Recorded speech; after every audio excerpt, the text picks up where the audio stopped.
Cents Per Mile, featuring Charles Gracie and Paul Gibson, with loads of recruiting and marketing experience and backed by the largest driver audience in the world. We deliver carriers the driver perspective, find solutions, and help make sense. Thank you for tuning in to Cents Per Mile. I'm your host, Charles Gracie. And I'm your co-host, Paul Gibson. Even if you couldn't tell, with the glasses. It's like the Clark Kent thing, right? Except for I look like Milton from Office Space. What's up? What are we talking about today? The VOE madness. Oh. Greed, madness, all of the above. We're going to dive into this, man, because it's a lot of things for sure. That's gonna get so you should stick around because that's gonna get gnarly. But for that, all the stuff we normally have to do. So we are everywhere you get your podcasts. We're on Apple Music, we are on Spotify, Amazon Music, YouTube, everywhere you get your podcasts. So if you could like, subscribe, rate, gives us more momentum, helps us get out there further. And the further we get out there, the cooler stuff we can do, like some of the cool stuff we're doing later this year that we'll get to when we get to it. Yeah, and you can also go to centspermilepodcast.com. You can suggest a topic to be a guest or even to become a sponsor. Sponsor? Who's our sponsor today, Charles? Factoring can be fun. Go to TAFS.com and find out how. Wow. I like that. I kind of want to go find out how it can be fun. But I do love TAFS, and those guys are fun, to be fair, anytime they show up. But it's always not fun. The news. All right, so it's time for the news, where we go check out some of the coolest, most interesting, most relevant, or funniest, or whatever topics from the past couple weeks that we deem worthy, and we talk about them. And today, both of our articles are from CDLLife.com. Yeah, you could definitely see me wink there because my eyes look so big.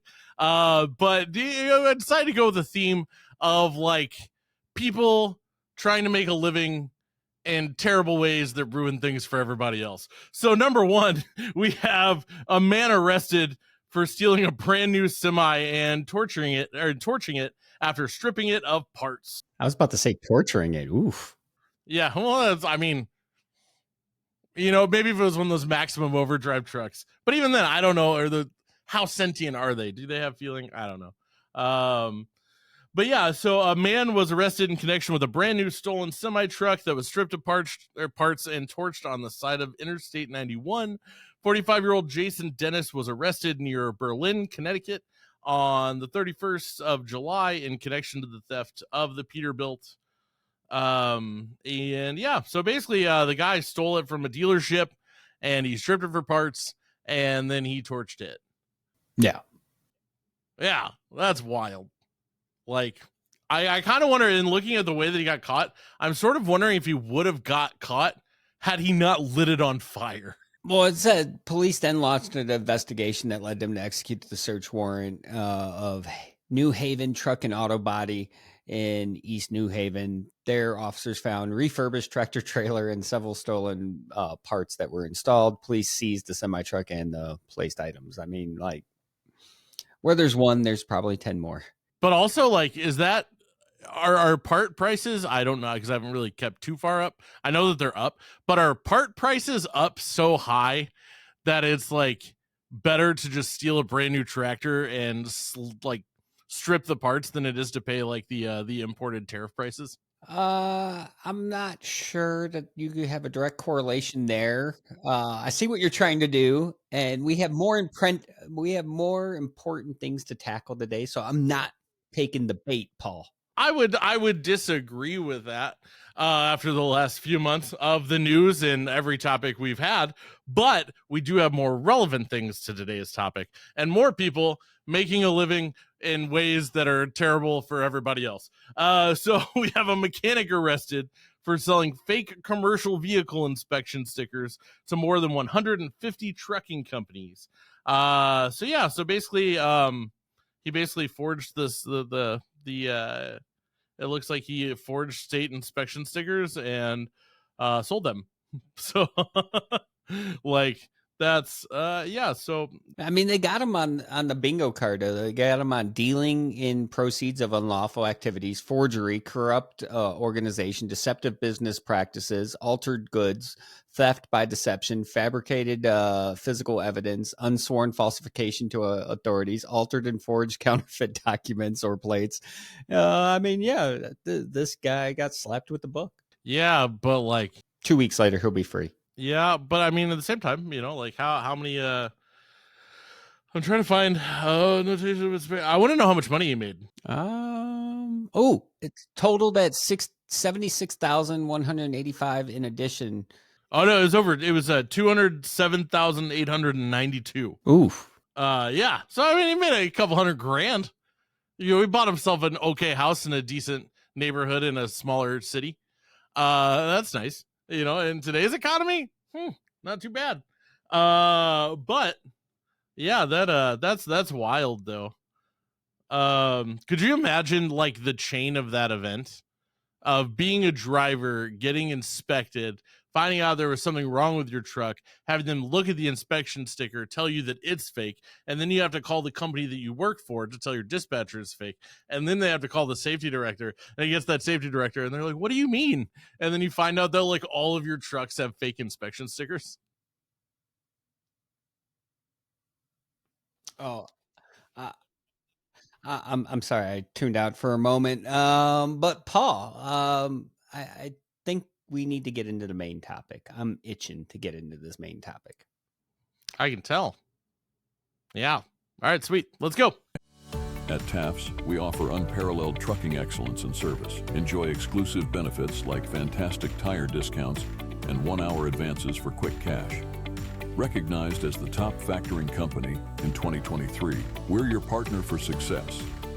Access business loans, manage finances with ease through our client portal, F2 fuel card, and mobile app. Contact us now to see how we can help your trucking business thrive.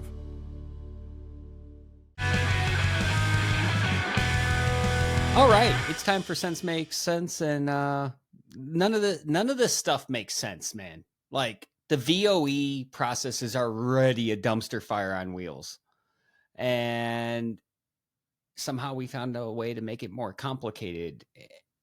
And I would love for someone to try to prove me otherwise. But right now it seems everything correlates back to greed and complicating the process so you can stall longer, which directly is attributed to a longer hiring process, which leaves people unemployed longer. I mean, what in the world are you all thinking out there right now? There is so much nonsense about the VOE process that needs to be addressed. And somehow we found a way to complicate a one-car funeral and put a paywall on it. Yeah. Oh, are you? Oh, okay. Are you? No, I'm not done yet. Okay, that's what I thought. Collective minds, this is ludicrous. You should say bananas because you sound like Matt Leffler right now. This shit is bananas. No, but think about it, man. All right. I'm really trying to control what's coming out of my mouth because there's much more colorful ways to describe this. There is a lot of people out there complaining about other parties that are participating in this, and I think it's deflecting.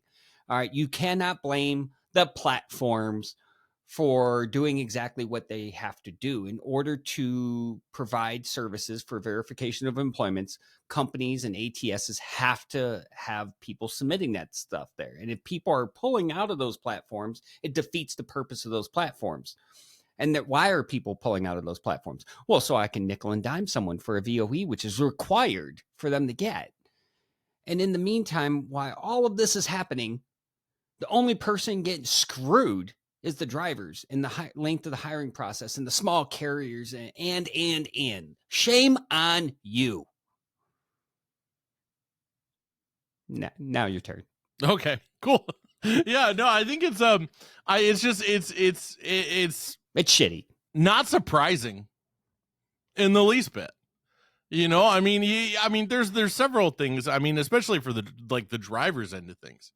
You know, you finally you finally have a lot more companies that are taking the DAC a little bit less seriously because of the people who were saying terrible things on the DAC. And now you have people just straight up the VOEs, which they actually have to wait on and actually matter, whether, you take what's on them or not, like how, whatever, but like you have to wait for that now is the idea. I understand the paying for it because it does take extra time. Because I will say that can get kind of time consuming. And the bigger company you are, and especially the worse turnover you have, the more likely you are to have to fill out, VOEs. But the thing is, it doesn't take time. Right. But that's what I'm saying. Back in the day when you would do that on like faxes, that would make sense. But like you have platforms now where all that stuff's uploaded. It's like it's a couple clicks. So that kind of feels like a cash grab. And the thing about it, Paul, that's irritating is it was trending in the right direction. Slowly but surely, it was trending in the right direction. You had ATSs coming out there and housing all of this data at no charge to make it faster, more efficient. And then you have the bad actors come out and like, oh, well, hey, I only have to input this information in there once, but because of that time, now I'm going to assign a cost. And oh, wait, the system doesn't allow me to charge these people. So now you got to come to another system, or you got to go here. You got to reach out to me so I can nickel and dime you as a way to not only delay the process and screw the drivers over that are trying to find gainful employment, but to nickel and dime smaller carriers. More so than anything, all they did was create another bottleneck, because now instead of everything going into one system, now you got bad actor here, bad actor here. And then if that's not bad enough, the solution we as upstanding individuals of this industry have come up with is, well, if they can do it, I can do it too. And so more people are going out there. Well, if they can do it, I can do it too. If every idiot jumps off the bridge, that means we're going to join them? Yeah, absolutely. That's how trucking works, dude. That's how we got here and why we have so many problems. Yes. I don't understand the mentality. I would rather say in this scenario, it would have been a bigger gain as an industry to stand tall and say, no, we're not participating, and just shame those individuals into compliance. Yeah, it would be the same idea with freight rates. And like putting a baseline on those and bottoming that out and not taking below it. It would be the same thing with freight contracts. It would be the same thing with almost every. That's not how we operate, homie. We have social media. You have platforms like this. Have these conversations. But what you can't do, what you shouldn't do, obviously you can't do it because you've done it. But what you shouldn't do is go out there and find a way to bottleneck a system that's already had bottlenecks. And we've made major strides thanks to different platforms to improve the process and the experience. And somehow we all decided that's not the path we want to go. We want to go and complicate this even worse. This is kind of a hot one. And I'm going to probably like make some people groan, make some people mad, make some people feel a trauma response. So it's another day in cents per mile office. Right. So like, and probably some people also feel trauma response because they thought they had gotten away from this term. But I mean, when you think about it from a competitive advantage standpoint, for about a decade, what's the one thing that was preached and shoved down everybody's throat at every conference and everything? Speed to lead. Right. So, I mean, if you want to like knock out your competitor and that's where you've been told, like, that's how you win, and you could punch them right in that. You won't give us our speed limiters, we're going to hit you in the chops with VOE charges like that. Come on. Speed to lead. How fast you can get that lead in and get them on the phone and talk to them. Doesn't matter how fast, because I'm going to stall you out and charge you for a VOE. Right. You can at a cost.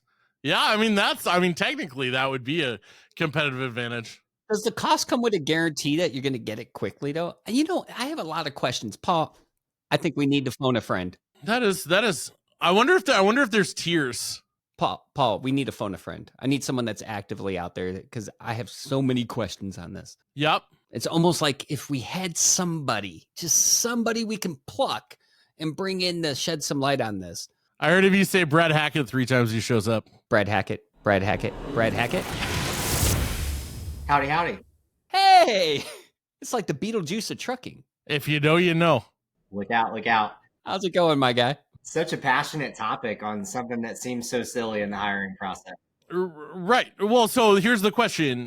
You having done it real quick before, we get your take on all of it and your experience. With these companies that are charging for it, can you pay a slightly more rate, like higher rate, to get expedited on the VOE once you've already waited because you had to pay for it? There's so many different platforms. Like it could be one way on one platform and the other. And we have people in 2025 still using fax machines and everywhere in between. So you can pay for it and still have to wait for a fax? Yeah, in some carriers' case, yes. That is trash. That is trash. Can I pay an extra $1 to not have to fax it? Yes, I would pay so much extra money to not have to find a fax machine. Yes.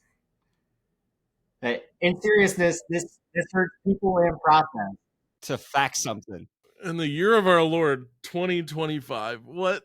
So, all right, Brad, I got to ask you, you're out there dealing with this, I know that there's a lot of passionate takes on this. Who do you point the finger at as being the culprit here? And what's the motive behind it? I really think it's two parts. It's greed and then lack of accountability. I think the greed factor is where all the pricing goes nuts. That at least from my perspective, I don't mind paying a nominal fee if I'm going to get that record instantly and get what I need and move on with my day. But you have folks like Equifax and The Work Number that are charging north of $100 for some of these VOEs now.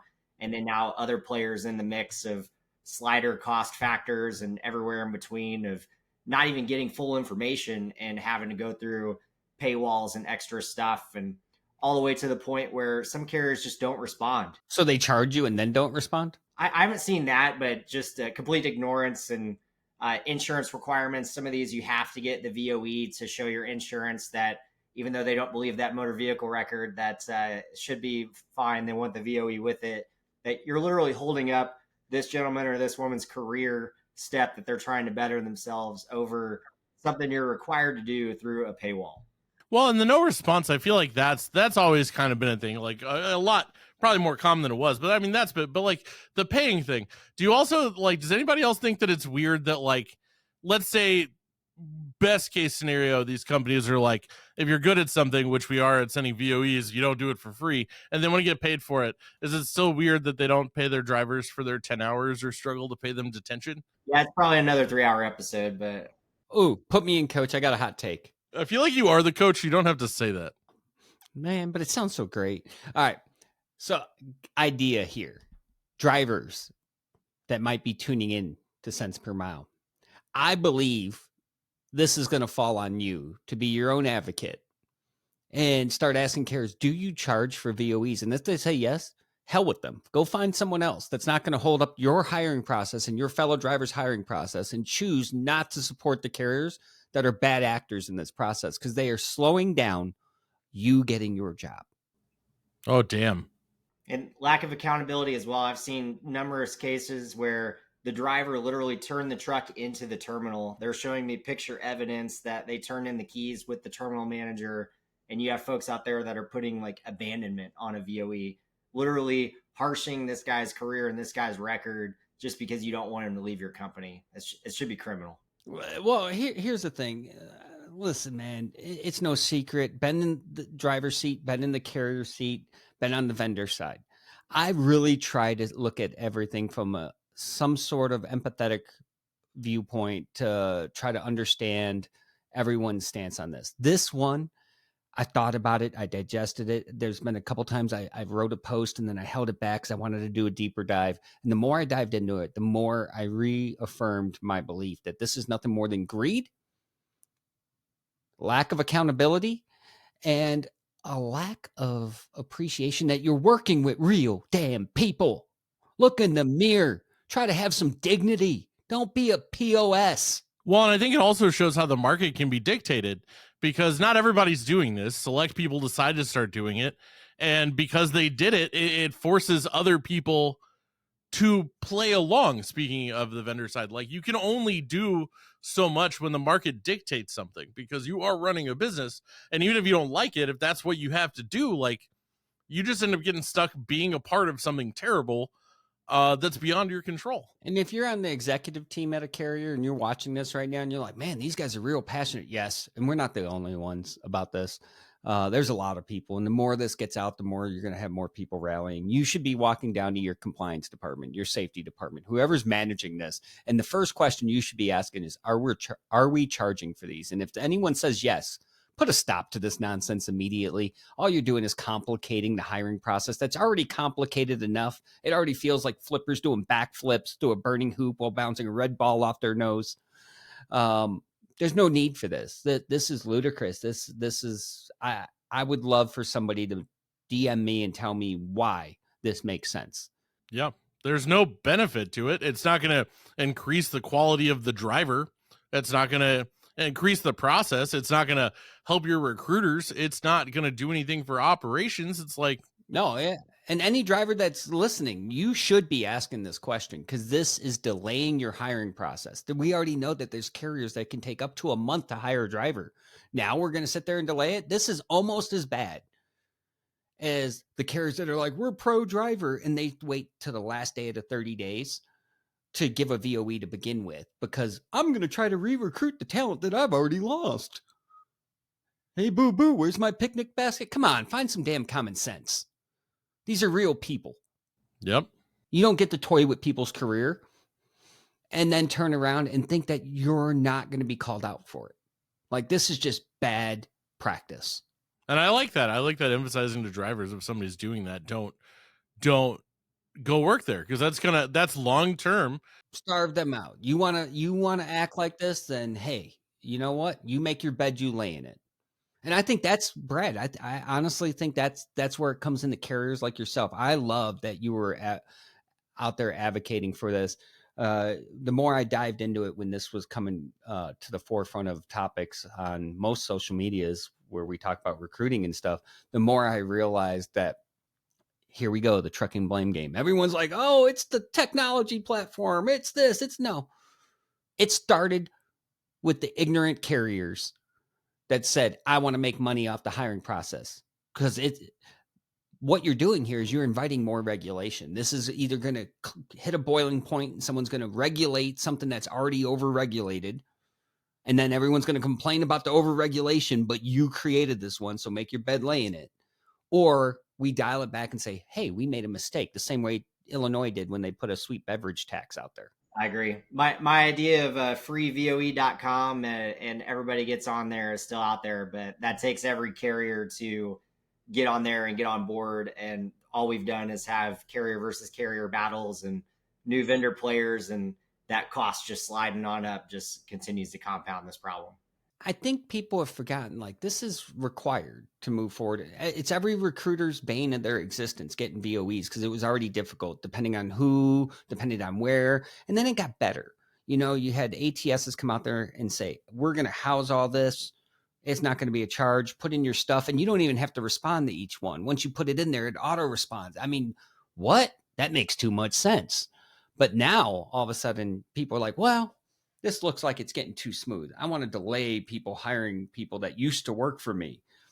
How can we do that? And then you got a bunch of suits in an office. No, we can start charging. It almost reminds me of like back. I mean, it's still, I'm sure still happens, but like those companies that, like, when you would ask for a VOE, would send you like a cease and desist letter from like hiring the driver who worked them, whether it was like for training or whatever. But it just feels like an extension of that. It feels like a further like version of like, well, we don't want you to hire them because we invested in them and spent time with them too, so we need to help incorporate that loss of the turnover back. It's like, just be better, and then you wouldn't have to give a VOE for that driver. I think where it comes down to too is, I think people actually have to remember why we talk about speed to lead. Why do we talk about speed to hire? Because we're dealing with real people. And the longer that process takes, the more expensive it is. So if you're the carrier out there and you're like, hey, I'm going to complicate this already complicated process as a form of retention or recruiting, and then you justify it with, well, we're compensating our time here. Okay, cool. If that money mattered that much to you, you got bigger problems, by the way. Well, thanks, Brad, for coming. Time flies when you're having fun about things you're not having fun with. Wow. So that really is probably the hardest we've ever gone on anything. But like, this is like even if we're friends, like this doesn't make sense. And this is something that's completely preventable. It's not really an opinion. Like Charles said, I would challenge anyone. Change my mind. Yeah, bet. Bring it. We can be better. Carriers, we can all be better. Play nice to each other. Let's do what's right for these drivers in this industry and stop charging for VOEs.